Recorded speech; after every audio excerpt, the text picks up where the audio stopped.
Assalamualaikum warahmatullahi wabarakatuh, sahabat semuanya. Saat ini kita lagi berada di warung kopi Sidik yang berada di Kampung Lambuk, Kecamatan Ulekaring, Kota Madya, Banda Aceh. Warung kopi ini baru saja hadir di Kota Banda Aceh dan lokasinya tepat berada di samping SPBU Lambuk. Jadi buat Anda yang ingin menikmati suasana warung kopi terbaru ini, bisa langsung merapat ke tempat ini.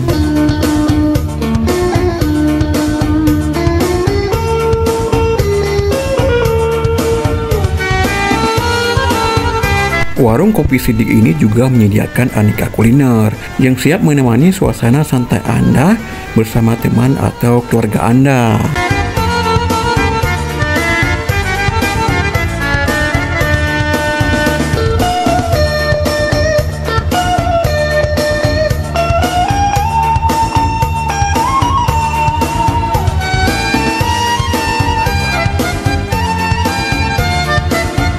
Berada di lokasi strategis di tengah kota Banda Aceh, menjadikan warung kopi Sidik ini selalu ramai dikunjungi para pengunjung.